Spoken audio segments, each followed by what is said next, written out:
Okay, there we go. All right. So welcome again. Thank you so much for spending the evening with us. We're going to start. I'll do a short intro and talk to you about Connect to Culture, the program that I'm the director of at Caring Kind. I'll do a little bit of a kind of a history and the reasons why we're having the presenters we are having later this evening. So before I kind of launch into it, I'm going to ask everyone to keep their mics muted just for the time being. And when we get to the Q&A at the end of the presentation, we'll have time to ask questions. You can either ask them vocally through your mic, or you can put it in the chat. And thank you so much.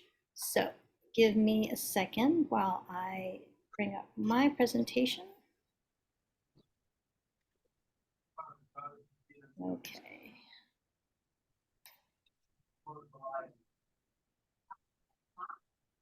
All righty. So this is Connect to Culture. It's Connect to Culture is a program that was started probably about 9 or 10 years ago at Caring Kind. It was really kind of just as we were transitioning from becoming Caring Kind from the New York City chapter of the Alzheimer's Association. So as we were transitioning, Caring Kind was looking into ways of engaging the families and the caregivers who we support through all of our other programs and services. And one of the ways that we did that was to explore the idea that arts and culture programs, which had already existed at that point, how we could support the cultural field in developing and building awareness about Alzheimer's and dementia, and also how these engagement activities could support both the person living with the disease as well as those caregivers and community involved. I have actually asked some of our cultural partners to join us to give you a sense of what different types of programs there are out there. These are all New York City based programs, but if you're interested in looking into similar programs in your community, please, I'm happy to talk with you afterwards about that. I have done some kind of outreach and conversations with cultural organizations that are not in New York City, and I'm looking forward to working more outside the city. So the cultural partners who will speak in a minute are from the Metropolitan Museum of Art, Lincoln Center for the Performing Arts, and an organization called Arts and Minds, which works in the visual arts space. So I am going to kind of go forward and talk to you about what Connect Culture is. As I was starting to say before, this is a program that started really more as an exploration of how arts and culture could support families impacted by dementia.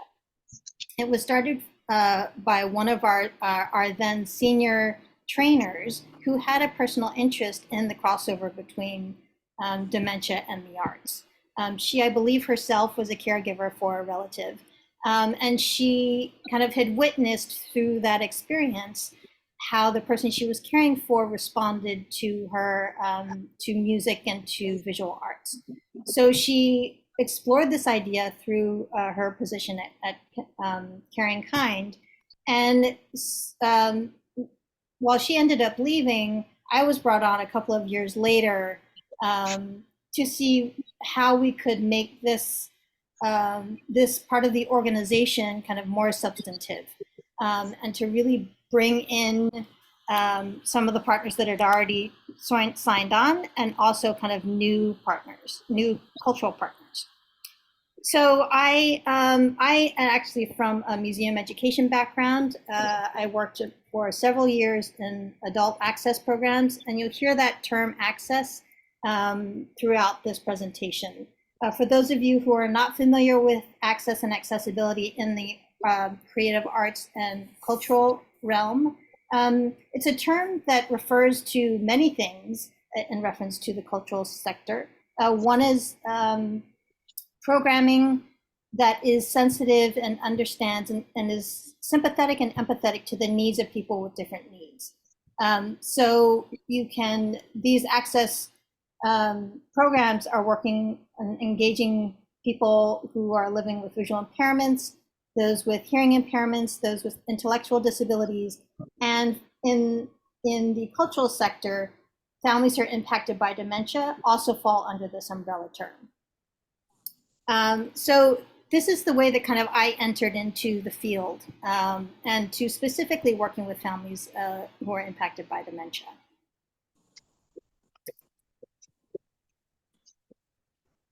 So at Caring Kind, we started with Connect to Culture, and as we're growing, we have introduced other ideas in kind of the social engagement field. So ways that we can support through different types of activities. Connect to Culture is one way, and you'll see images on the screen. There are 4 images on the screen.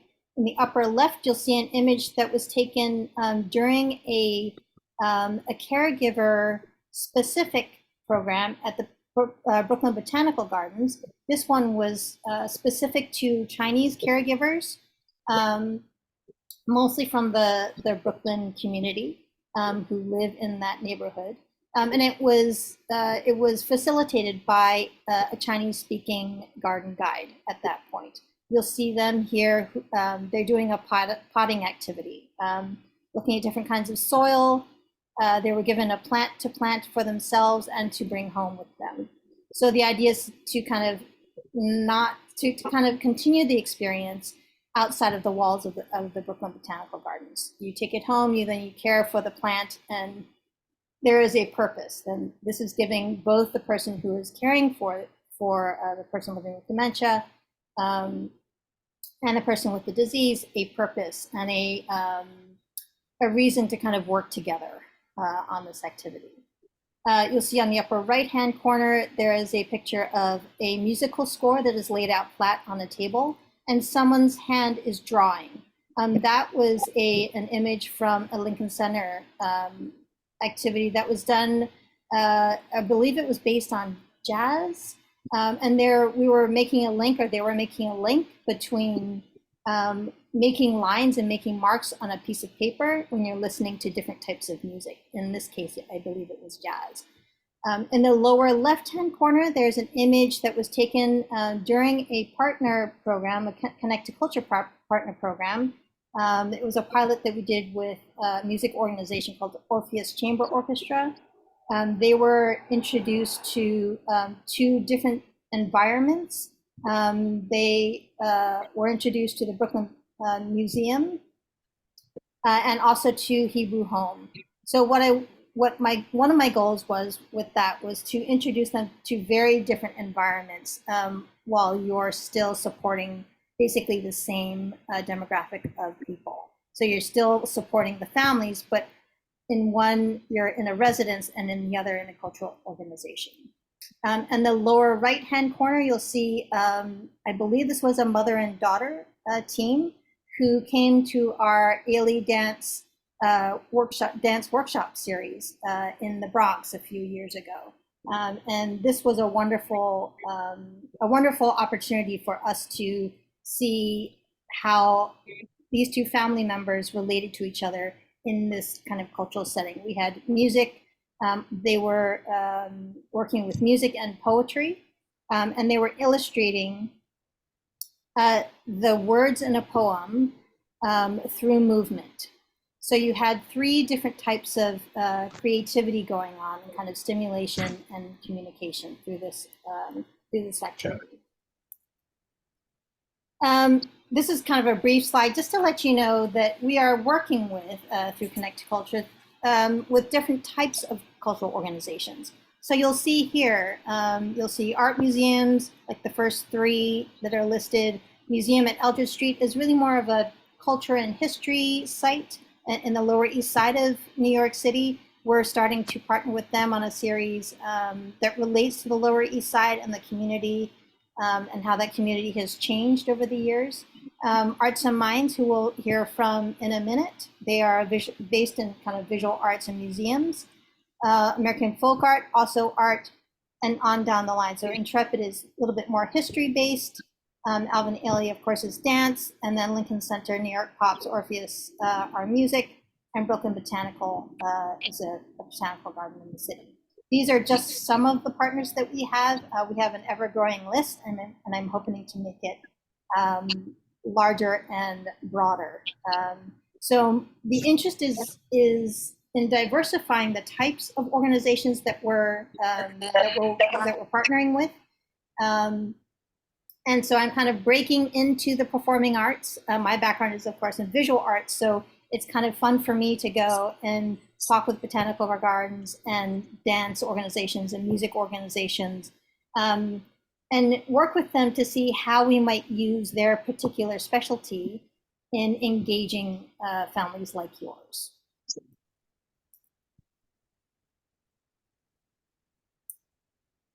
So this is Connect to Culture is a resource. I can be a resource as the director of Connect to Culture, but there's also an online resource that I started maybe a year and a half ago, and it's an online calendar. And this calendar is basically self-populated by all of our cultural partners. So if you go on our website, you can click on social engagement. There's a tab that says social engagement. And on the home page for Connect to Culture, this calendar will pop up. So you can view it by month. You can view it as kind of a list of programs that are coming up. And if you click on any of those entries, you'll see a description of the program, maybe what the theme of that program is, what kind of program it is, whether it's about gardens or nature, or if it's about art or music. It will also give you the contact information for each of the cultural organizations that are hosting and facilitating those programs. So you're able to get directly in contact with each of those organizations to ask them questions, to register, to help you however they can to sign you up for their programs. I also want to mention that there are some still virtual programs. If you're either out of the city or not able to visit in person, then there are still virtual programs happening. And there are more and more programs coming back or starting in person. So if you prefer to be in person, those are also available. I've kind of talked very quickly about these programs, but you might ask, well, why should I participate in these programs? I have lots of things on my plate to care for the person in my home, or as a client, if you're a professional caregiver. Why would I want to participate in these programs? And really, ultimately, it's really about quality of life. So it's about your quality of life as a caregiver, whether you be a professional or a family caregiver. It's about the quality of life of the person you're caring for. It allows for engagement in a different way than you would kind of in the rest of your day, in your rest of your caregiving responsibilities. So your lives must be filled with doctor's appointments and clinical tests and just trying to kind of get through the day. These programs are opportunities for you as a caregiver and the person you're caring for to come together in many instances to explore and discover each other in a very human way, in a very kind of one-on-one way. And you're also meeting other families who are going through similar circumstances and situations that you are. So in a way, it's kind of like an informal network, an informal support network for you. You are meeting other people at different stages of the disease and different stages of caregiving. And you're also connecting with these organizations who are there to really support you in whatever way they can. It might be through just literally getting from one space to another if you're in a museum to help you navigate through these galleries. The educators or facilitators of these programs understand that there are particular needs when it comes to having a conversation or engaging in different ways. So if that's verbally, if that's through movement, if that's through eye contact, if that's through laughter or facial expression, there are, of course, different ways of showing appreciation and showing engagement.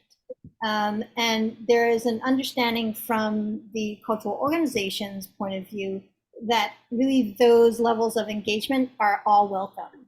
And if a person is part of a music program um, and they just would prefer to kind of sit back and listen, that's also, it's helpful and beneficial because there is still that social connection and social stimulation. So you'll see here on this slide, there are 4 images.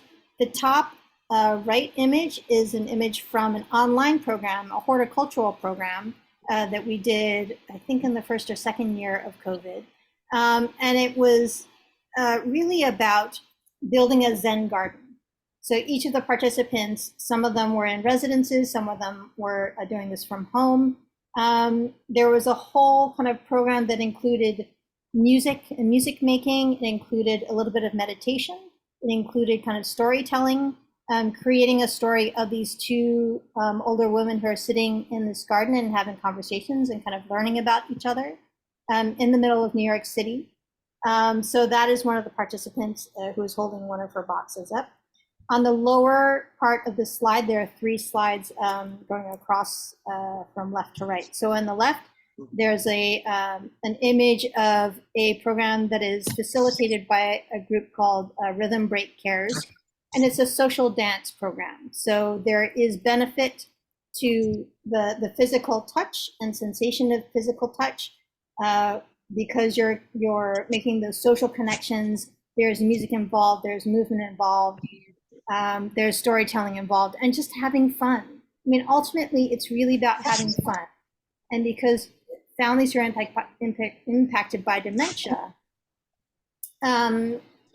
are much, they're pulled and pushed from every direction to try to just get through the day and make sure that the person they're caring for has everything that they need. And these are opportunities and instances where it still can be part of your day. It's a 60-minute, 75-minute, 90-minute exploration with each other. You're connecting, you're laughing, and you're really getting kind of replenishing the reserves of energy that you're spending in your caregiving duties. The middle image, I believe, is taken from MoMA. It's an older couple who are kind of leaned over, looking very closely at a work of art on the wall. And on the right, there is another image from Lincoln Center of a caregiver and the person she's caring for in an art project. So they're not always art projects, but a lot of the times there is some sort of engagement workshop that is integrated into these programs. So before I leave you, I want to introduce, there are 3 presenters. Marie Clapeau, who is the Associate Educator of Accessibility at the Metropolitan. She will start us off. And then we'll have Miranda Hoffner, who is the Associate Director of Accessibility at Lincoln Center. And we'll end with Nellie Escalante, who is the Associate Educator of Community Engagement at Arts and Minds. So Marie, if you're ready, I will pass the baton to you. Thank you so much. And good evening, everyone. I just want to check that you can hear me. Okay. Yes. Yes, perfect. And I'm whenever you're ready, yes. I can share my screen. Okay, here we go. All right. So I'm here representing the Met. And I have actually, I think on the call, a few of my colleagues who are present. So my name is Marie Clapeau. As Meredith said, I work in accessibility at the Metropolitan Museum of Art, and I'm here with Jamie Song and Emily R, who are colleagues of mine.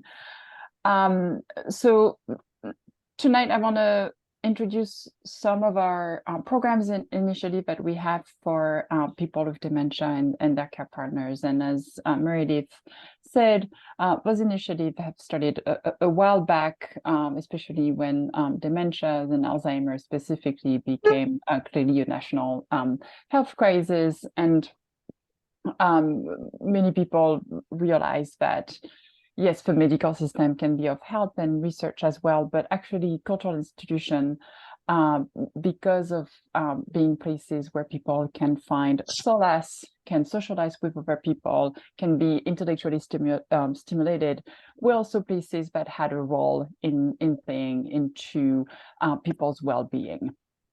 And so in the late 2007, 2008, the Met started thinking about what it would look like to offer programming for people with dementia. And when we created this program, it was really important to not only take into account the person who has dementia, but realizing that the impact of the disease goes beyond that one body and that one mind, that there is actually a whole family, a whole community that is affected by that. So it was really crucial for us to focus also on the caregiver. And in crafting those programs and initiatives, our goal was to tap into the kind of inherent quality of art. And we wanted, for one, to improve the quality of life for people with dementia and their care partner. And what that means is that art, I actually do not come from an art background, for example. I'm sure many of you might like making art, painting, or whatever have you. You might not necessarily consider yourself as an artist, but the art experience, the museum experience can be a moment where you meet someone on the same pedestal, where art kind of plays the role of equalizer. And it's a space that you can exchange what you're seeing, what you're experiencing, because ultimately, and it sounds maybe a little bit on the nose, but that's actually true, there are no right or wrong answer when you're looking at a work of art. So much of our experience with art is sensory based, and yes, you could have a PhD in, I don't know, French painting from the 19th century, and you might have a lot of knowledge that will impact your experience. But anyone can relate to art. So it's also a space that you come to. It's changing from your usual routine, as Meredith mentioned. There's so much that you have to think about between the assisting the person for various tasks and going to medical appointment. That becomes a lot on anyone, physically, emotionally. And so coming to the museum, going to a cultural institution is a way to offer a bit of a breather for everyone. One of our goals also is to provide opportunities for cognitive, physical, and social stimulation. And cognitive, because people will be engaging in conversation, people will be asked to look, or maybe, as Meredith mentioned, through movement or through scent. People will be actively engaged in exploring a work of art, in unfolding the story around the work of art, in sharing their own stories, maybe, and physical, because the Met is a big building, but beyond that funny fact, people are moving, people are going from places to other places. And what we like at the Met is that we also have spaces that are naturally lit, that are close to the park. So sometimes we do favor those places because it's a nice change of sensory stimuli as you're going through the building. And as I mentioned at the beginning, one of the big goal of those programs at the Met is to reduce caregiver burden and isolation and the stress that living with someone with dementia, caring for someone with dementia creates, and by fostering communication and comfort. And again, Meredith mentioned, you're coming, you're going to meet other people. Our program, one of our program has been in existence since 2008, and we have people who have come for many years. We even have caregiver who are now volunteering for the programs. So it has really become, and I think a lot of people who go to the Met might go to the Museum of Modern Art, or might go to the Lincoln Center's program, or Arts and Minds, and all of us also in those institutions are talking to each other so that we actually can better serve the community. And I started right away, and I actually forgot to thank Meredith and Connect to Culture, because they've been such great actors in gluing all that cultural institution community together and helping us serve all of you better. So I'll give you a quick rundown of what we offer at the Met and then go into more specifics. And I'm happy to welcome questions if we feel that it's appropriate at the time. So first, just a quick aside, the Metropolitan Museum of Art, we have two buildings. We have the museum on Fifth Avenue between 81st and 84th, which is that huge classical facade that some might know of or have visited already. And we also have the Met Cloisters, which is a rebuilt cloister, medieval cloister up in Fort Tryon in northern Manhattan. And we have what we call the Met Escapes program, which takes place once, sometimes twice a month, more than not once a month. And it can be, it's usually an hour and a half program. And we take an hour and a half because we try to create an experience where people can take their time. So we meet in a classroom where you have time to chat with other people, situate yourself. Sometimes we have a room for the whole program, so you can leave some things in the room during the program. And after a little while, we also create smaller groups. So we might have maybe 30 people in the room, but we'll have several tour guide educators who will take a maximum of 6-8 people at once. So we try to keep the group small so that there is opportunities for conversation, for other sensory activities like touching or smelling or movement, and that really there can be a kind of one-on-one attention. And so usually the Metascapes can be a gallery tour. It can be of an exhibition or on a theme, or it can be, and then we would meet in the classroom and go in the galleries afterwards, and then bring everyone back and saying goodbye. And we also have an art making component that happens, I would say, once or twice every quarter, where you stay in the classroom and you actually make art together.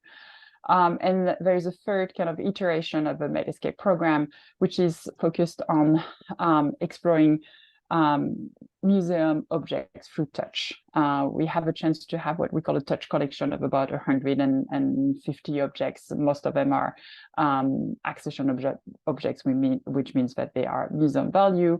Some can be replica, and we usually organize those tour around a theme. I don't know, let's say home, and we'll pull out objects from different cultures that will explore that theme.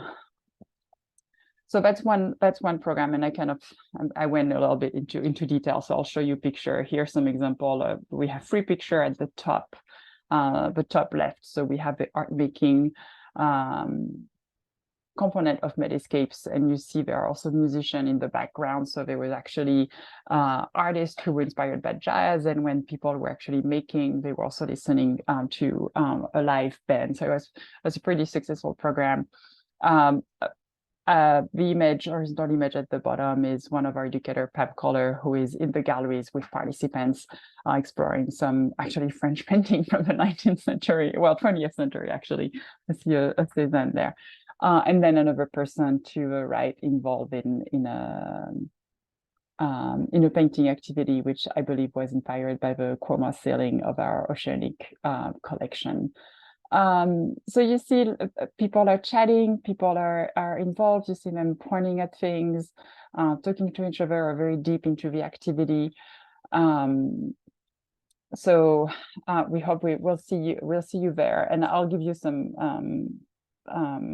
instruction on how to sign up. So this is Metascape, and most recently, just prior to the pandemic, we were about to launch what we call the Met Memory Cafe. Some of you might be familiar with Memory Cafe as a trademark and might attend some of them. I think NYU offers some, the Henry Settlement also, and you might already be connected and be familiar with a form of a Memory Cafe. Why we started the Memory Cafe is to offer a more casual space for people. And we wanted, rather than just being focused on the art, we wanted people to have time together, especially around a refreshment, playing games, and offer the museum as a space for people to connect with each other, and then with art, and then they can go in the museum. The pandemic was such that we started those programs virtually, and we kept the program both virtual and both in person. So the virtual version of it takes place usually on the first Wednesday of a month, but every other month. And the other month we have the in-person version. So here you see people are gathered around table. We have some flowers on the table. You might see some cups, etc. We offer refreshments, snacks, some food, and usually we have a theme where people might gather. We had this one was about on spring, so we had art making if people wanted. We had games also. The next picture show people who are deeply involved into playing a card game. We have some bingo. It's really a space that you can inhabit. You can grab your cup of coffee, your cup of tea, or your lemonade, and kind of do whatever you want there. It's really for you to connect with each other, connect with other resources. And while art is involved, you might have seen on the table, there are cards with works of art. It doesn't have to be. It doesn't have to be. Usually we have a bit of music going also. So it's usually a more casual space for conversation, for relaxation, and to have food, because why not? I should mention that both the Medscapes and the Memory Cafe are free programs. So you get an admission to the museum and you can stay at the museum. You also get family passes, which means that you will have a ticket to come back with whoever you want, up to 4 people for free. Though you should know that anyone in New York State or tri-state area, Connecticut and Jersey, it's pay as you wish entrance at the Met. What else can I tell you? I kind of went quickly also through this. So I'm just gonna give you actually the information if you want to register, and maybe I might share some, you have some questions, but if you want to register or be added to our mailing list to receive information about the upcoming programs, on the screen here's the address and the phone number to call. So you can contact us at access@medmuseum.org, or you can call 212-650-2010. I'll go back to some picture. I think there was a question in the chat about in which languages those programs are offered. And something that I didn't mention is also we collaborate with Arts and Minds, which Nelly will be the third speaker on this presentation. And Arts and Minds offers program in Espanol. So we have Arts and Mind in Espanol at the Met. So you'll explore the Met's collection in Spanish. We're very aware that we need to offer programs in more languages. And so it's something that we're working towards, that it is in Mandarin or other languages. And we are also, as I mentioned, we have a Met cluster where we hold some of those programs, especially the Medscapes program. I think someone asked in the chat also, like, about reaching out to people in the Bronx. It is always a challenge for us. We're really trying to reach out to more people, and we know that the Met is fairly can be hard for some to access. There is a long walk from the subway. the subways are not necessarily accessible. So it can take a lot of effort. We encourage you to contact us. We will do whatever we can to assist, and we kind of consider your visit starting from your home. So if you have any questions about how to navigate the museum, how things go, one of us will be happy to walk you through that. Yeah, I kind of went really quick. I'm trying to think of what else I can tell you about. I don't know if anyone has any questions also. I'll check a chat. Thanks so much, Marie. That was wonderful. And everyone in this meeting today should be aware that the people who I end up working with are mostly in access and accessibility at our different cultural partners. They are very empathetic and understand that there are different needs. There may be different needs in the room, and they're all very well trained and wonderful. So really take Marie up on her offer to help you either come to the museum or to figure out ways that maybe they can help you at home, kind of do similar things at home. I know over COVID, that became kind of a tool for a lot of cultural organizations to use, is to mail out materials or suggest materials that you might do. Yeah. And I want to add on I think my colleague actually, Minnie, put on the chat a link to our website where you can find more information. We also have resources if you wish to come on your own at the museum. We have tips on how to visit to maybe find quieter galleries or come on days where it's less busy. We are closed on Wednesdays. And have resources like this that we can help with.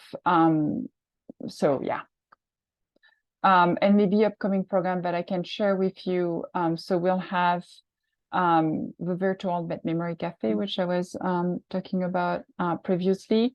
The next one is September 6th. So if you wish to register, email us at access@metmuseum.org or go on our website. You'll find all the information there.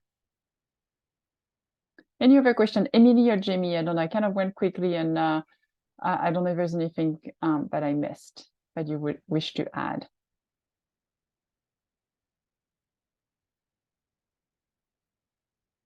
Marie, we have a question in the chat. Go ahead. Let me check it.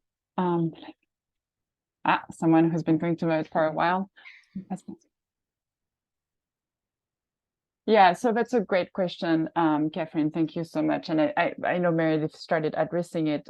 For someone who has lost the ability to converse or speak, and we do have many people in that case. The educators are trained to also, their facial expressions, change in complexion, change in movement that can show engagement. And so I think we are, we trade carefully, and I think even if people don't seem like they're being engaged because they can't necessarily say it verbally, doesn't mean that doesn't mean they're not getting things. And I think that being part actually in a group where other people are, where everyone is engaged in that it is verbally or bodily, I think can be actually quite beneficial for people to be surrounded by this type of energy. And in working with sensory engagement, we have noticed that it is using touch. That's another way also where people can offer a response or through movement. Or even we've sent, and I know that we've sent, supposedly people with dementia lose their sense of smell, but actually there's quite a lot of work done in aromatherapy that shows that we've sent can actually really help with memory and shifting moods, hopefully for the better. So yes, everyone is welcome. We have people who can be very verbal, others who are not at all. We really have a spectrum, and in shaping the groups that we have in the galleries, actually we're quite conscious with that and try to have a mixed in one group, because we feel that unless people have strong preferences and we listen.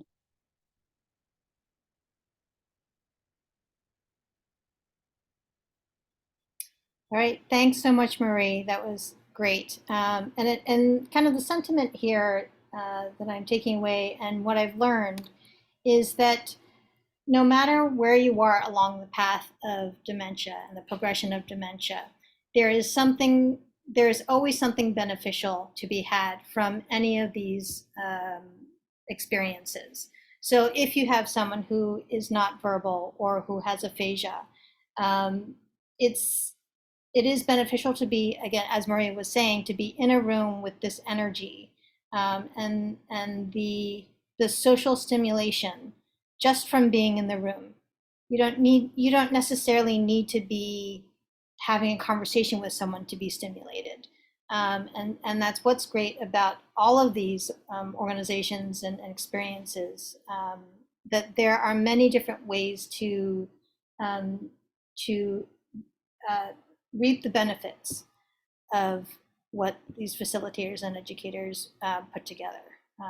And if circumstances change, either during the program or from program to program, the facilitators and educators are trained to go with it, to see if someone was verbal at one program and by the next program maybe they're not so verbal. We're going to meet them where they are. We're going to say, okay, today is a new day. This is a new experience for all of us. Let's just go with what we have, what's in the room now. So the expectation, there are really no expectations as far as that is concerned. Okay. If that's it, Marie, thank you so much. Thank you. And we will invite Miranda. Sure. Hi, everyone. So nice to see you. My name is Miranda Hoffner. I work at Lincoln Center, and I'm super grateful to be included in this panel today. I've learned so much from everyone on the panel. It is fitting that we go after Marie because the Met was certainly one of our inspirations for our program at Lincoln Center. And we have learned so much from Arts and Minds, who've done lots of trainings for our facilitators. So thank you to Meredith and everyone else on the panel. I'm going to share my screen now with a brief PowerPoint deck, but please, please, please interrupt me or put in the chat at any time if you have any questions or anything you're curious about. So on the slide now is an image of one of our performances. So this was actually our last performance of our spring season. It was a band called Our Band. And in the image, there is a slightly elevated platform on the right-hand side with performers. You can see a saxophone and a horns player and a trumpet player in the image. And they were doing all Burt Bacharach covers. So it was a celebration of Burt Bacharach. And in the audience, you can see about 25 people, but there are many, many more in the space. We typically have between 75 and like 125 people at every performance. At the bottom, it says Accessibility at Lincoln Center Moments, a performance-based program for people with dementia and their caregivers. So our hope with our program is really that it's a way to access performing arts. At Lincoln Center, we're so lucky to put on dozens of shows every day across opera and ballet and classical music and jazz and theater. And we really want to make sure that those experiences are still accessible for so many people that love them. We often get lots of subscribers, lots of people who are super knowledgeable about Lincoln Center, who have been part of our community for years and years. And then we get people that are totally new to performing arts and are trying something new. So happy to have everyone engage in the way that works best for them. So all of our programs are meant to sort of follow the same format, the same things. If we accomplish these at every program, I will be thrilled. The first is that it's free. We want to reduce any cost barriers for participants. It is performance-based, so it's important to us that it presents a work of art, a performance. We want to make sure that the artistic experiences are supported by interactive workshops. So I know one of my favorite things about going to a show is talking about it afterward with the person I went with people I love, and we want to have that same experience. One of the ways that it was described sort of back to us as we were designing it originally with Caring Kind was that it's a way to cement what happens in the performance by being able to talk about it, to explore it, to be around in community around this piece of art that you just experienced. experienced. And those interactive workshops are led by teaching artists, music therapists, and access educators that are very highly trained in working with older adults. We always have a guiding question that we explore, and that guiding question is connected to the performance theme, and it allows us to learn about ourselves and each other. And I'll give you some examples of some of the questions that we've explored. And then what we hope every audience member experiences at every single event is that they feel a sense of validation and visibility. They hear people say their name out loud. They feel like what they contribute in the room makes the room different and unique. And that contribution can happen in many, many different ways. We want everyone to experience social engagement. We want everyone to feel that they are among other people experiencing art with them. We want everyone to have a chance of self-expression. Often that comes in creating movement or dance or art making. And then we want to have some artistic stimulation. We want someone to learn something perhaps they didn't know about polyrhythms or the time period that a certain opera was created. We want all of that experience to be stimulating and exciting.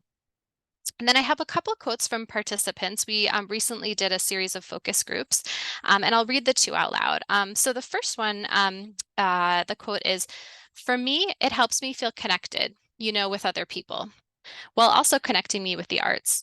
So it gives me some opportunities opportunities for a glimpse at some of the things that might be unavailable to me on a regular basis. So it makes me feel good when I watch the performance. I actually look forward to those events." And that is from a participant that engages with us virtually only. I think they actually live in Cincinnati, so we have people from all over the country that engage.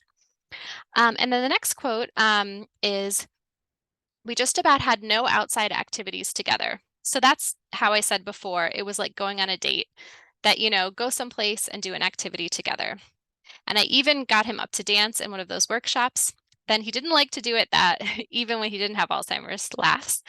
But we had fun and he laughed. So, I do really think that he had a good time and, gave him some happiness. And that's from a care partner that attends in-person programs. So the format of our series, we offer 2 seasons that take place from September to December, and then a second season from February or March to May or June. And each of those have 4 in-person performances and 4 virtual performances. For the in-person performances, they take place at Lincoln Center for the Performing Arts. There's an image at the top of this screen of the Mark Morris Dance Group performing a piece at one of our events in the Stanley Kaplan Penthouse, which is where our performances take place. And that's on the Upper West Side on 65th and Amsterdam. So for the in-person events, there is a 1-hour performance, and that includes introduction and a Q&A with the artists. We really, really want these to feel special. We want people to have access to the artists that create this work. So that's very important to us. And then that's with a whole group. So, that's between 75 to like 125 people. Then we break out into smaller groups and go to separate spaces to do workshops. And sometimes people leave after the performance, and that's awesome. That's great. We're happy to have that. And for the folks that stay for the workshop, it's really meant to introduce this guiding question in connection to the theme with the performance. And then there's a series of activities offers around music making, storytelling, or movement, depending on the theme. Usually we do 1 or 2 of those. And then we end at small tables with a visual art making experience. And often the art that's created is often amazing. And also it's a chance for people to just hang out in smaller groups and chat. And then we do a share at the end. So that is what it looks like for our 2-hour events. And then for the virtual events, we began those in May of 2020, and we've continued with them. We found that it's been really awesome for people who can no longer come in person and still want access to these kinds of events. And it's also been really great for building a more national community. And it's been amazing for us to engage artists that can't come to us in person, but have like amazing work to share. Like, for example, we featured Kaliana Pia, who is a Hawaiian performer. So it was I think he worked with us at like 6 a.m. his time. So that's something that we could not have flown him in to do this work, but it was really great to feature his art. Those events are 90 minutes. We send an art box ahead of time, and those are filled with high quality visual art activities, art materials that people can use during the workshop. We typically show 2 or 3 performance clips, or the performer is performing live in their studio space or their home. Those are introduced by the artists. Then we do workshop activities that are interspersed throughout those clips, those pieces, or those live performances. And then we break out in breakout rooms in Zoom to do some small group art making and then come back together. So I wanted to give you just a quick example of one of the programs that we did recently to give you sort of a taste of what it's like. And this is an in-person performance. This was with Noche Flamenca, who is an amazing flamenco artistry company. There are 4 pictures in the screen now. On the top left-hand side, they're assembled in a grid. On the top left-hand side, there is a dancer wearing all white with a very dramatic pose. Flamenco is a style of dance that's extremely expressive, and it comes out of a theme of oppression. And behind her are several musicians and vocalists. So really, really exciting, beautiful piece. We had to put down special flooring so you could really feel and hear her feet on the ground. And there's audience sort of sitting in the round around her. And the theme that we explored that day was what sparks joy for you. And this one was really special because the artists came into our workshop rooms with us and shared what sparks their joy and their creativity. So on the bottom left-hand side of the grid is an image, a picture of what our facilitators wrote down to guide our discussion, and they always scribe what's being shared in the room. So some of the things that spark joy, some examples are family, music, eating, movement, a good bottle of wine, friends. Lots of people share people's names. And then we took that and created a movement. So people were asked to share something that sparks joy for them, then to do a gesture or movement, and then pass that around the room. So that was a way for people to get to know each other, to express themselves in ways that aren't only verbal, and to sort of embody what it's like to spark joy in someone. So if you're pretending you're sipping a delicious glass of wine, how can you pass that to someone else and they can embody that same thing and sort of imagine what it's like to be sipping delicious wine? And then on the what we did after that was a polyrhythm activity that was sort of based in flamenco. So we had a series of different types of castanets to create rhythms. We did that together collectively. Lots of different adaptive materials. And then we created, so we did a dance, we created the movement that works around it through our gestures, and then we decorated fans. And we used this beautiful watercolor ink and used eyedroppers for it, so people could decide, how much they wanted to add, and sponges. And then we were challenged to try to repeat some of the rhythms with the way that we used the eyedropper. And then we use those to strike a dramatic pose, which is the photo on the bottom right-hand side. So just want to give you a little sense of what the programs are like. So we are just about to announce our fall season, which we are so proud of. There's a huge wide range of artistry that we are featuring. We're still locking down a couple of artists, but we will be making our fall season announcement and doing registration in the next couple of weeks. So by early September, that will go out. We are also super excited to explore what these types of programs for people with dementia and their caregivers do. What happens in the room that is special? What changes in people? So we're working with the Center for Applied Research in Dementia to do a formal research study on the impact of this program. So we'll be seeking participants who are excited to go to 4 programs in the fall and do a quick interview. It'll be about 10 minutes after each performance. And we're going to use that to try to figure out what is magical and important, how this improves health and well-being for participants. We are excited to share that out. We hope some of you may be interested in participating. And then we're also really excited. We announced a relaxed performance series across Lincoln Center. We'd had our first one last Friday for the Mostly Mozart Festival Orchestra. But the idea of a relaxed performance is that there are so many rules when it comes to going to performances that are unspoken. So, for example, if you go to an event at Lincoln Center tonight, you're probably going to have to be in your seat before the conductor lifts their baton, or you will not be allowed in until intermission. You will have to sit silently and not move. And if you leave, you can't come back in. And if you talk, people may complain about you, right? So because that format leaves so many people out, we want to disrupt that. So we're creating a series that's designed specifically for folks who are neurodivergent, people with dementia, people with cognitive or psychological impairments, huge range, so that people just feel like they can show up as they are and have a great time at shows. So that's a series that's happening across all of our constituents at Lincoln Center, including Juilliard, and we're excited to feature those. And I'll share links to all of those in the chat in a moment. And just in conclusion, I wanted to share how to register. So we hope that you come and join us. There's a photo on the left-hand side of two hands holding, two people holding hands. And the website is lincolncentermoments.org, or sorry, lincolncenter.org/moments. I'll put it in the chat too. I also included our phone number, which is 212-875-5375. And our email is access@lincolncenter.org. And I'm going to catch up on the chat now, but I'm happy to answer any questions that anyone has. Thank you so much, Miranda. That was great. I have to tell everyone that I was at that Mostly Mozart Relaxed performance last Friday. It was wonderful. One of the perks of what I do is that I get to go to these performances. So it was it was a great way to spend a Friday morning, I have to say. And really, you can see just by looking at the people in the audience that there is so much joy that is gotten from being in the audience. Having this very really personal. It seemed like a personalized performance for them. The conductor was there, and he addressed the audience at different points during it was basically their dress rehearsal. But he was so engaging and so wonderful to talk with us a little bit about that. So thanks again for that. There was a question about kind of theater and kind of the performing arts, and you addressed this before, Miranda, about there's a certain amount of hesitation for families to bring the people living with this disease to live performances because there is a fear that they may be disruptive or kind of looked at funny or just not welcomed. So these are the relaxed performances are kind of our answer to that in the performing arts. So I do encourage all of you to really look into these and other relaxed performances that are starting to happen around the city.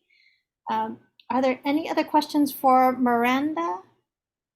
Either put it in the chat or you can unmute yourself if you like.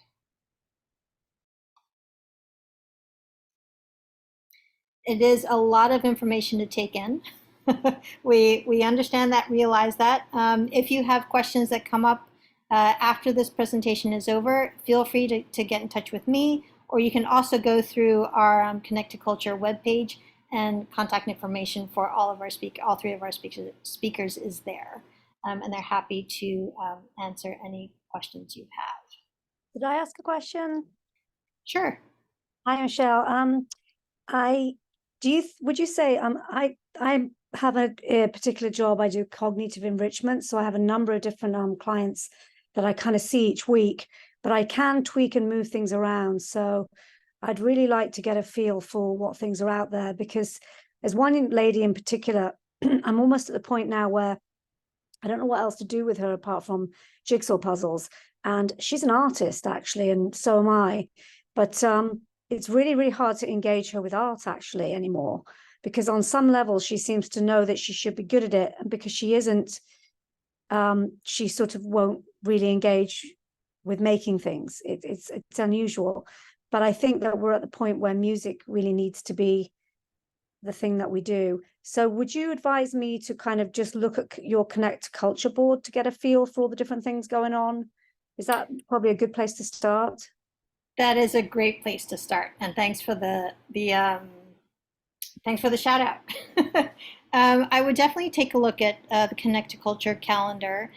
There, as I was saying before in my introduction, that there are organizations that have diverse types of collections and resources. So if it's not visual art, it might be performing artists, it might be horticultural. You know, if she likes to garden, or she even has plants in the home, that's kind of a place to start. It's also great because obviously you're kind of having the physical activity of walking through a garden. There's a sensory activity. They have sensory gardens in lots of our city spaces. Yeah, that's something I've been trying to do, actually. It's just to take her to a little garden. The last time, unfortunately, I took her to that park down. They had a big what do you call it? You know, when everyone comes out and they're protesting, and it was like so Oh stressful no. because we're stuck in traffic, and then Oh then she dear. gets out of the car, I can't walk her anywhere. So I can totally identify with how carers feel when it's such a big deal to get people places. So I think the online might be worth trying as well. Yeah, I think, yeah, I mean, as Miranda was alluding to, there are many online programs. Lincoln Center is wonderful with their online programs. And I would also say, if you're interested in still kind of pursuing the garden idea, look into New York Botanical Garden, Brooklyn Botanical Garden. I'm working with Queens Botanical Garden to kind of further their programs. They're actually partnering with Orpheus Chamber Orchestra.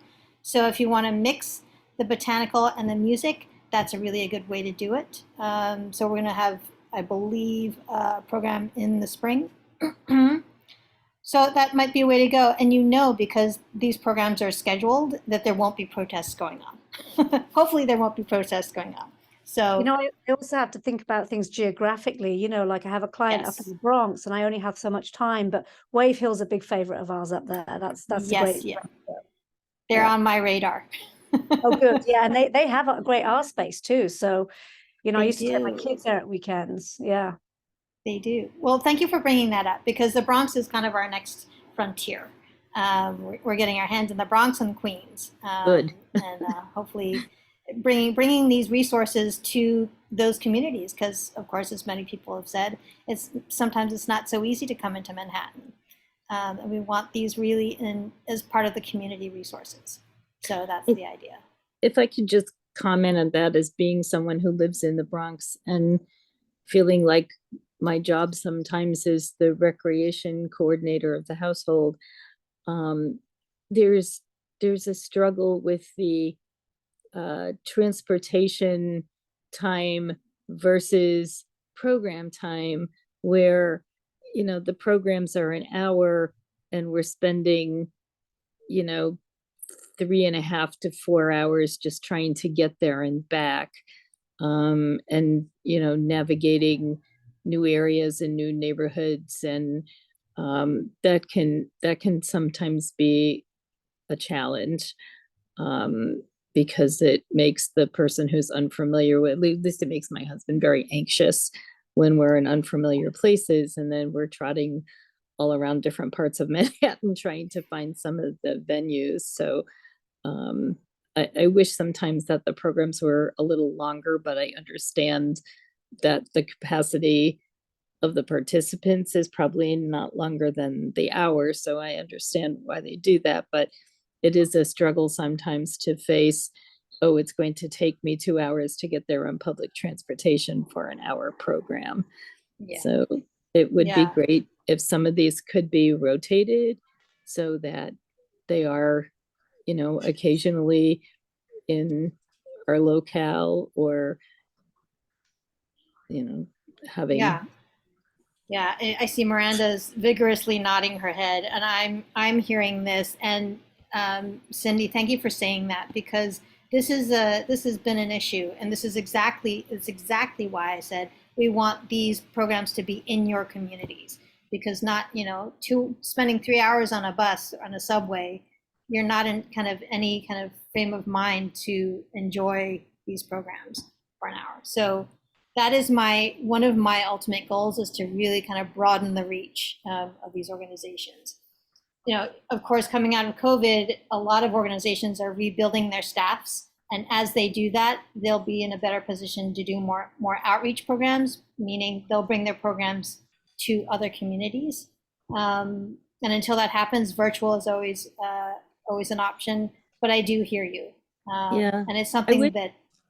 Go ahead. I wish I could say that virtual is wonderful, but it hasn't. Yeah. It hasn't been that for us. And like, my husband doesn't enjoy or engage in stuff on Zoom. He doesn't want to sit there and look at a screen. Yeah. And for us as people who moved to New York City during a pandemic, because we moved to be closer to family, it just continues that isolation. So I really look for the in-person opportunities, because otherwise we're not getting that. I mean, he has not met anybody or made any friends 2 years we're here. It's just very isolating. So, sitting home on an iPad is not the answer. It may engage you in an activity for an hour, if you can even focus on a computer or iPad, but it doesn't meet the real need, at least that we have, to be socially engaged. Yeah. Well, your words are not falling on deaf ears, Cindy.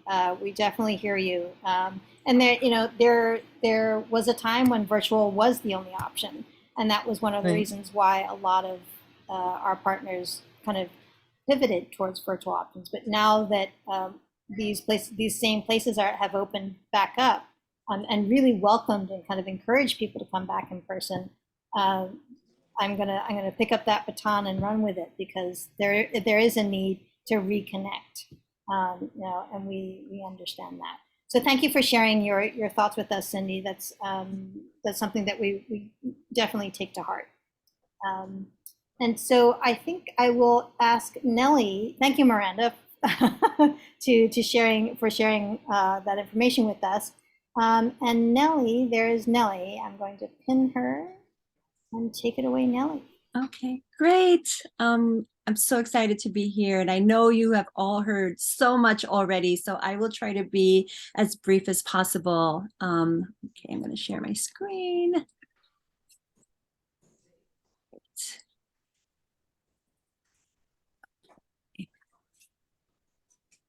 Alrighty. So I work for Arts and Minds. My name is Nelly Escalante. I'm the Associate Educator of Community Engagement.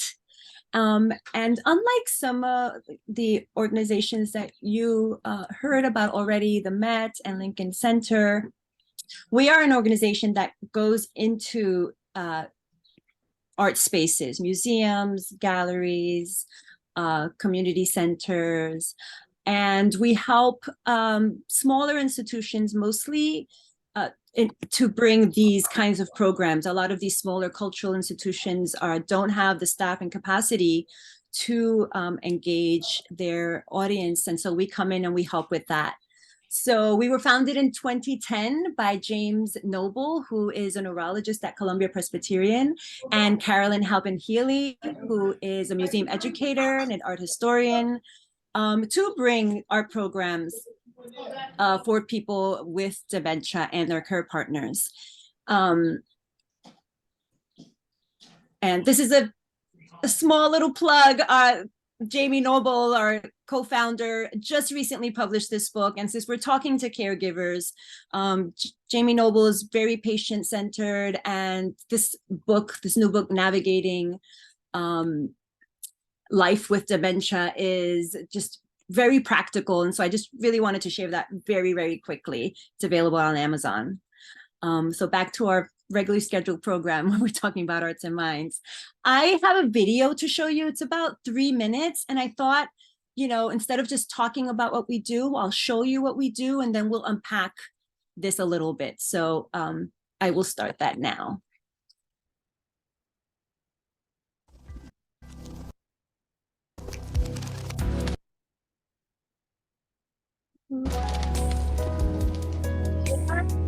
Welcome to Arts and Minds, a dynamic program where we explore art, exchange ideas, and experience connection.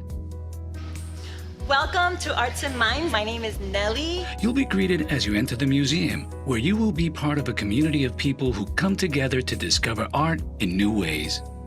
Everyone gets a name tag and has a chance to say hello. There's a brief overview of the 90-minute program and what to expect at Arts and Minds. Are we ready? Yes. Great. Let's go. Let's head to the gallery. Here, our program leader invites the group to look together and exchange thoughts and ideas about a work on display. Then the hands could be, she said, a symbol of hard work. So definitely you see a lot of pain, but you also see kind of glimmers of hope in the green and the blue. All Arts and Minds educators are sensitive to the needs of people with memory problems. The art provides the focus, and our conversation is in the here and now.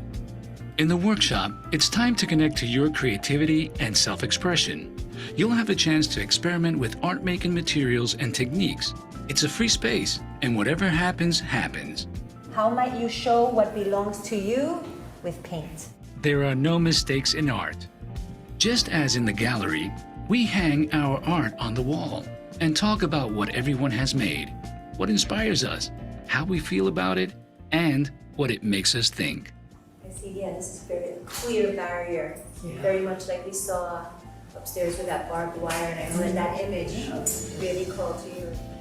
Now you've had a chance to discover Arts and Minds. Before you go, we have a little something for you. An image of the work we explored, a calendar of upcoming programs to which you're invited, and your own artwork so you can continue the conversation with friends and family. For more information about Arts and Minds, visit our website at www.artsandminds.org.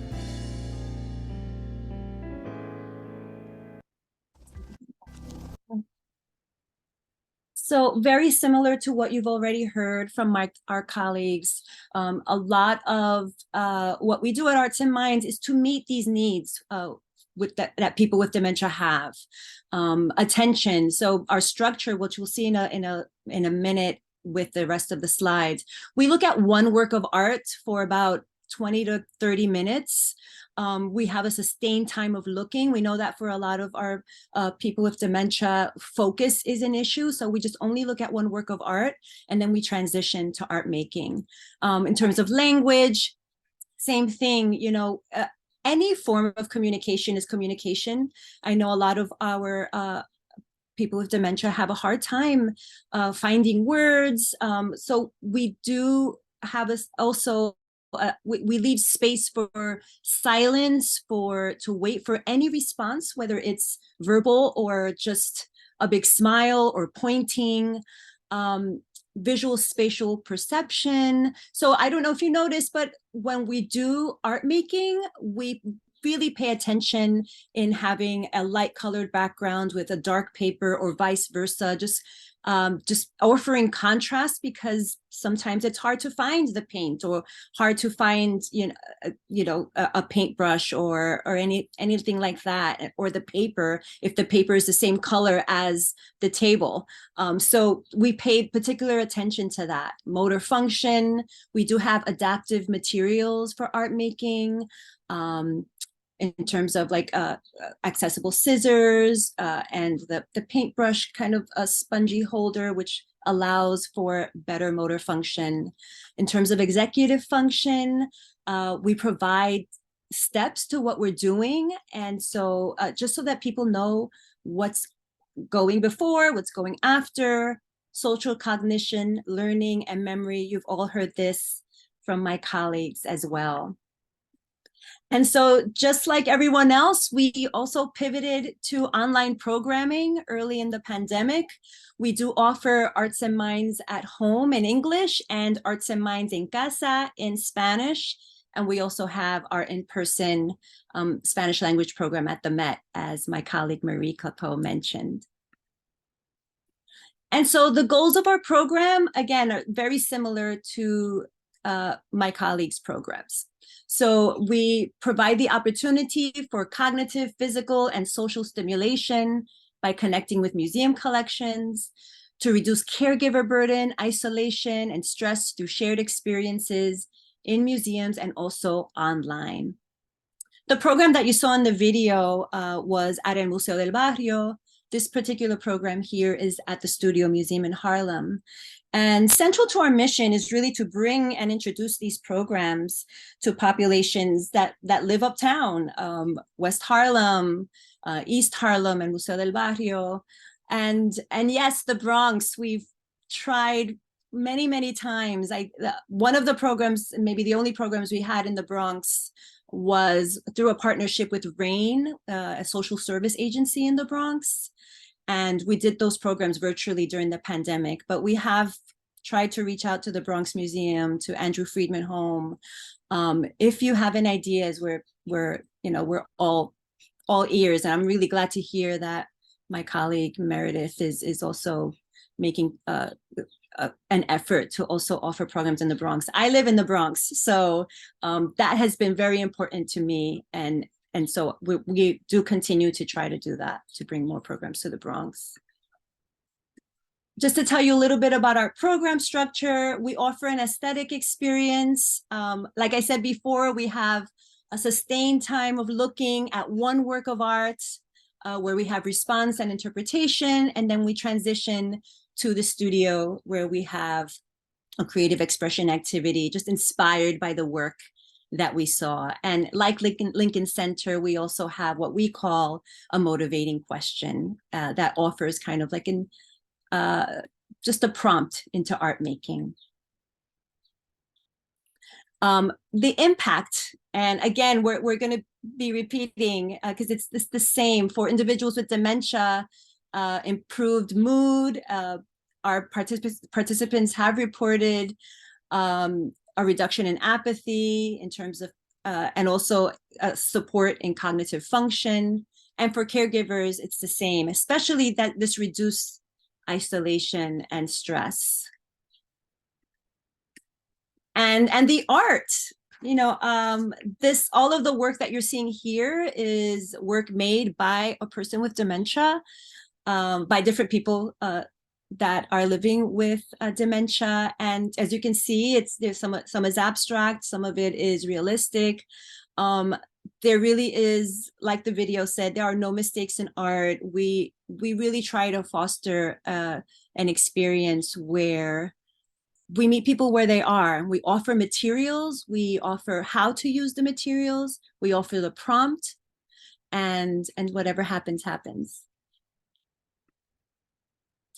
And connection. So connection between museum educators and participants, connections between, new connections are made between dyads and the couples, caregiver and the person with dementia. Like Meredith mentioned this at the beginning, where instead of talking about, you know, have you taken your medication, or let's go to the doctor, instead we're either online or in person going to a cultural institution. We're talking about ideas, we're talking about life issues, spirituality, whatever ensues, whatever comes up in the conversation. And I think these relationships are transformed because of that. We hear reports that, you know, caregivers hear new stories and new things from the person they're caring for. And so we're creating this environment where that can happen.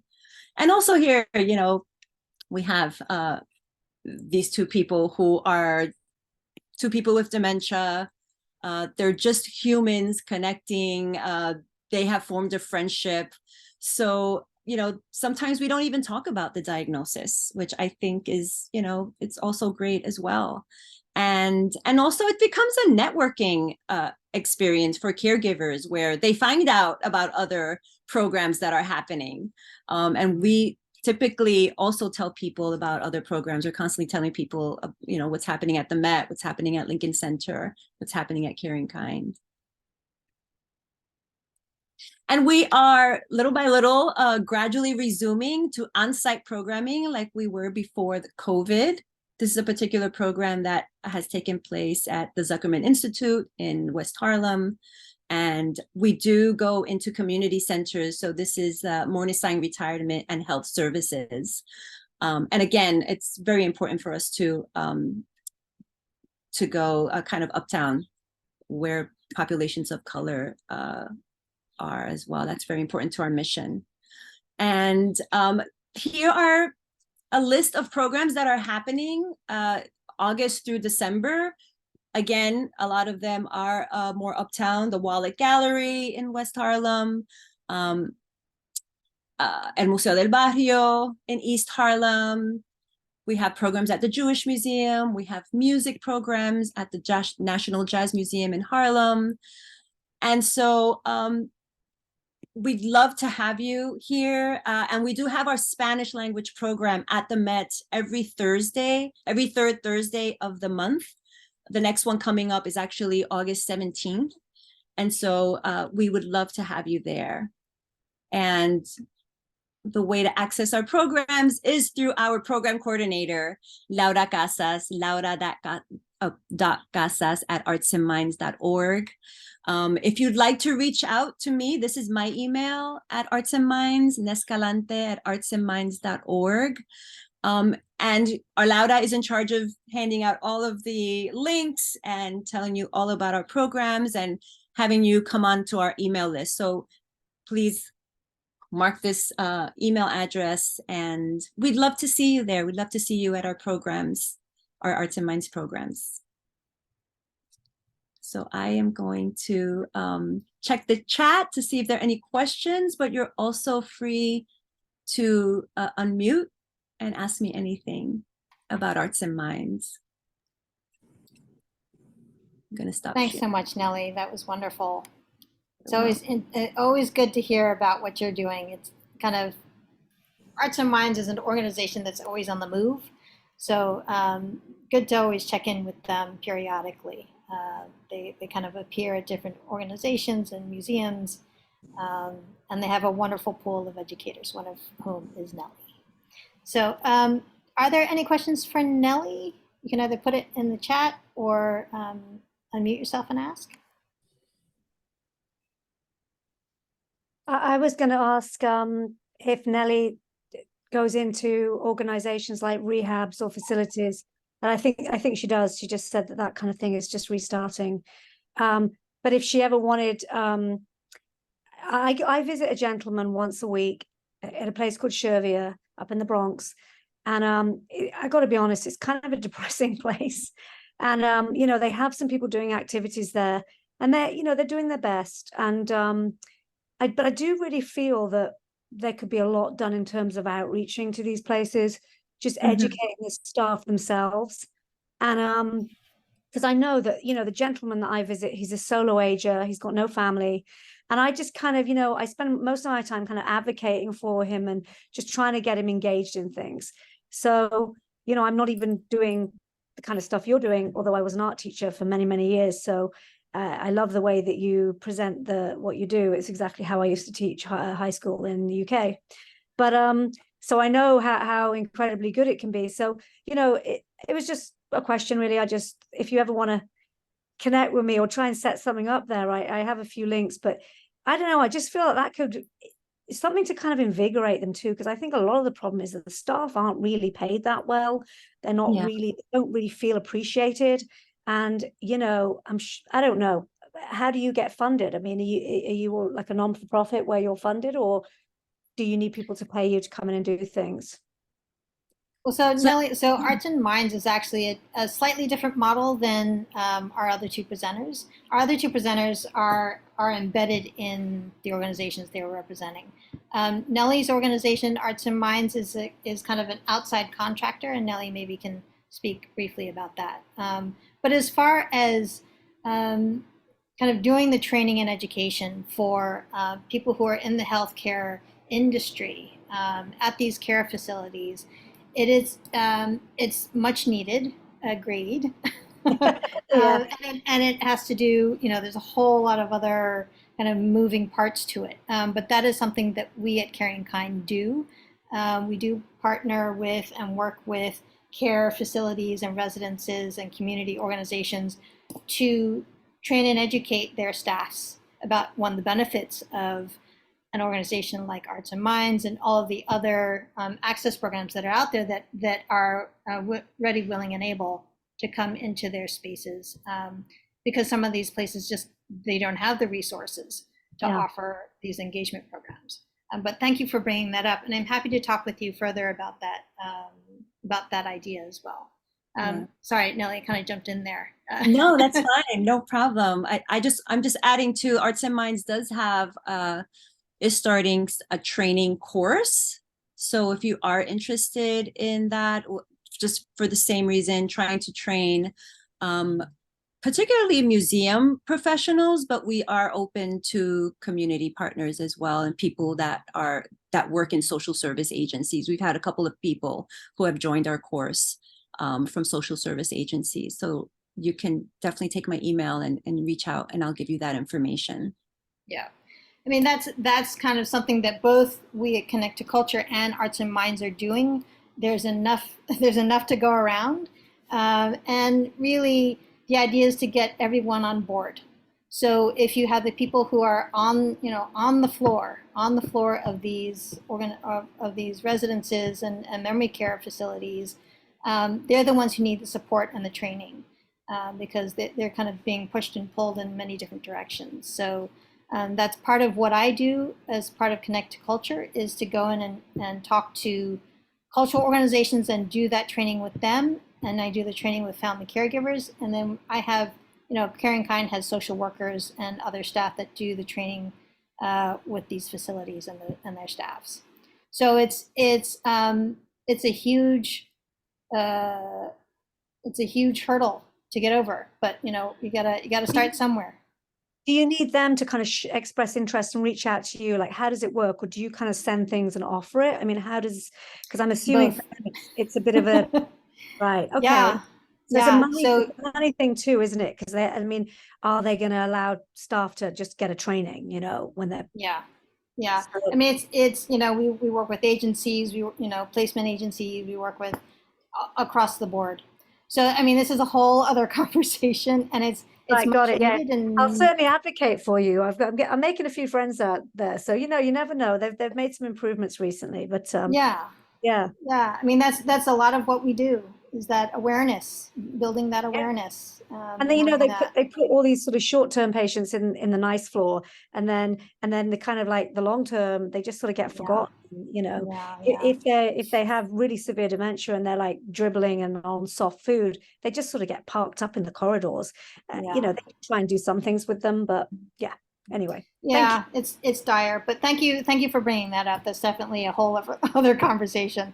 But I want to check in with everyone else in the meeting if there are any questions or any comments that you have, or of cultural organizations in your neighborhood or community where you'd like to see a program.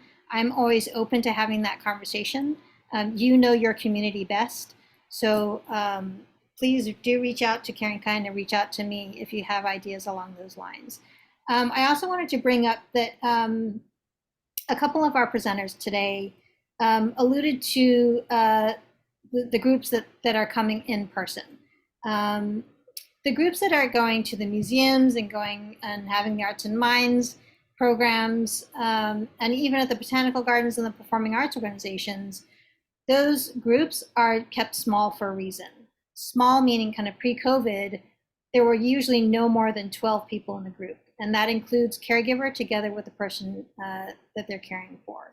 And that is done on purpose because it gives there's much more opportunity for the educator, the facilitator, to have that one-on-one interaction with the people in the group, and also for the people in the group to interact with each other. And this is as much for the person living with the disease as it is for the person who is the caregiver. We want to be able to, especially at Caring Kind, we're there to support you as a caregiver. And so there are, I started an initiative a few years ago before COVID, to work with other organizations to create caregiver-specific programming. So what you've heard about this evening is really about working with the dyad, with you as the caregiver and the person living with dementia together in one group. And there's benefit and value of doing that. But there's also benefit and value to create a space, time and space for caregivers to replenish your reserves away from the person you're caring for, because you're, in many instances, your focus is making sure that the person you're caring for has everything that they need and that they're engaged. But you also need that time and space for yourself. So there are two programs that are happening now. One is with the Intrepid. I don't know how many of you are familiar with the Intrepid. It's an aircraft carrier that sits in the Hudson River. And they have tea dances. And tea dances is something that used to happen on the aircraft carrier when it was on active duty. and it was a way for the airmen on the crew on the ship to have social time with young ladies. And the tea dances were a way to do that. So they've now carried this idea into this program for people living with dementia and their caregivers. They do it on occasion just for caregivers, just a time to just sit and talk and laugh. And very often they'll bring on a former crew member to share his memories and stories about living on this humongous vessel. There's also a caregiver-specific program at the Rubin Museum on 18th Street on the west side. And if you've ever been to the Rubin Museum, they are a small to medium-sized museum. I think there may be 3 or 4 floors, and it's a museum of Himalayan art. So the conversations that are being held in that space is really about Buddhism. But you don't have to be a Buddhist or really know anything about Buddhism to be able to appreciate and engage with their collection.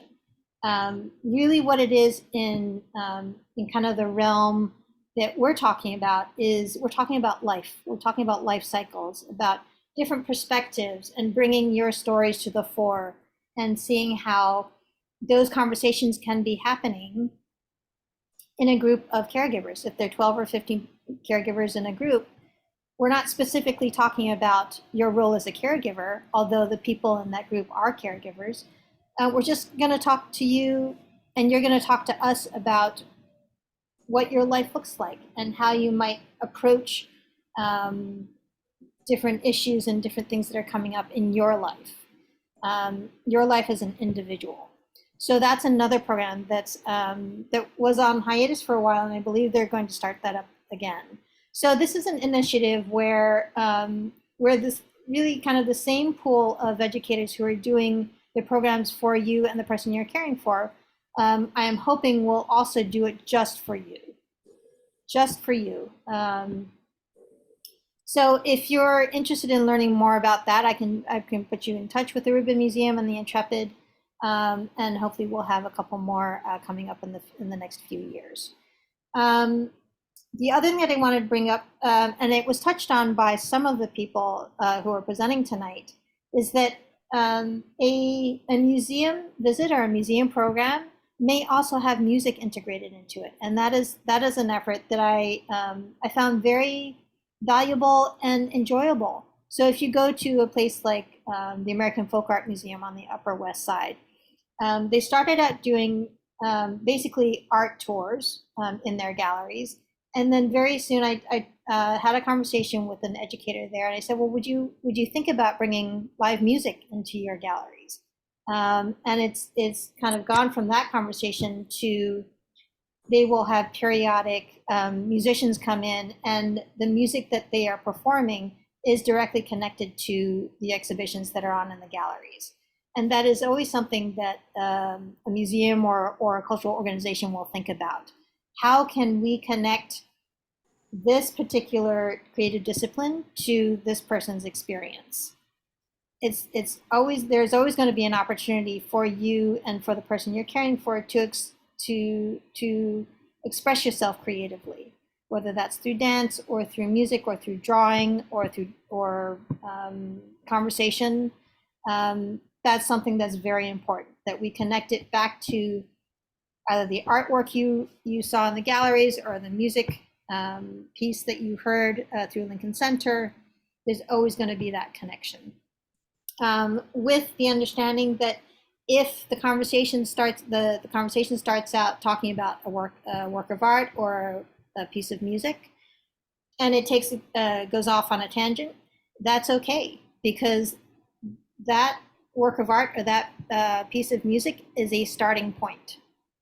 And these programs are about you and your experiences. It's not really about the work of art or the piece of music. It's about you and your connections and maybe memories and stories that you have that are connected with that piece of music or work of art or the walk around the Botanic Garden. Someone asked me or asked in the chat, is there any interest in going into the culinary arts? The world's our oyster, so we could go into the culinary arts. That brought up what a lot of botanical gardens do in the city is they have, I think all of them actually, have some sort of a sensory garden, what they call a sensory garden. So this is basically where they'll have plantings of different kinds of herbs from all around the world.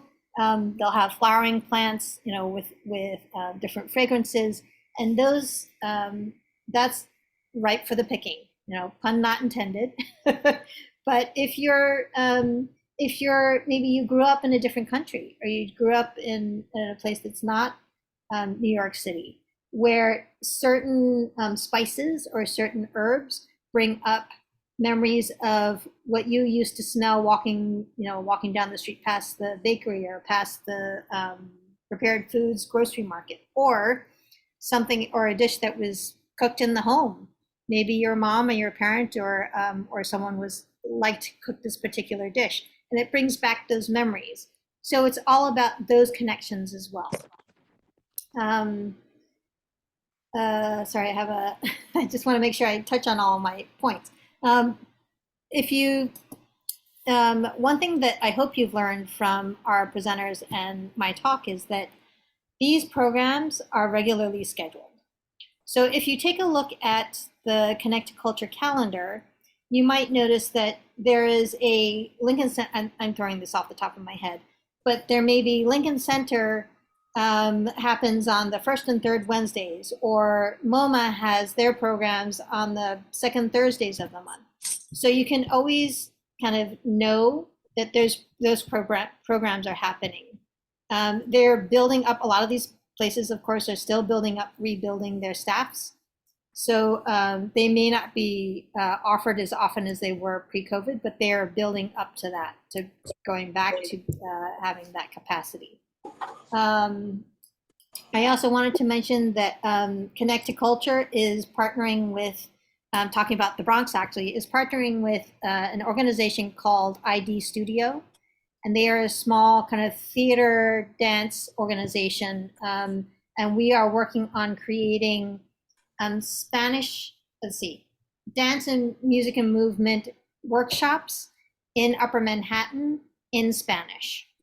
So once those details are worked out and we've got everyone confirmed, then those will start at the beginning of October and they will run for the next year.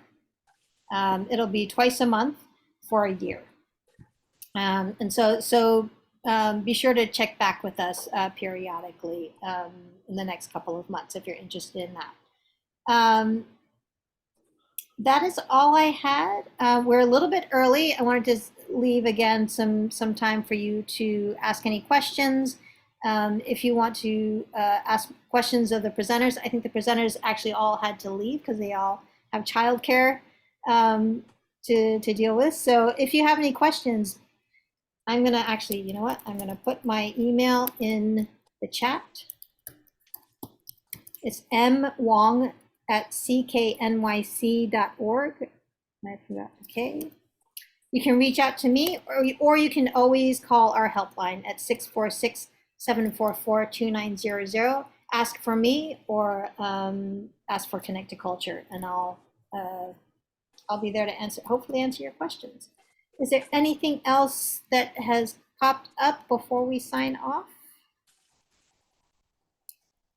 Thank you, Nellie. I kind of rushed into my my final comments, but thank you, Nellie, for joining us and for sharing with us your everything that's going on with Hearts and Minds.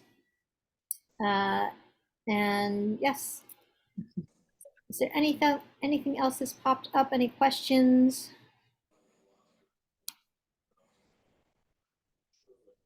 Okay, then we will end a little bit early tonight. Thank you again all for joining us, and we will see you next time. I hope you will all also join us for the walk. Our fall walk season is October 22nd. We'll be in Central Park. We always have a wonderfully fall day, kind of cool and crisp. And there is a lot of joy and a lot of good energy that happens during that walk. So keep your eyes out for our flyer and ways to register online. And thank you.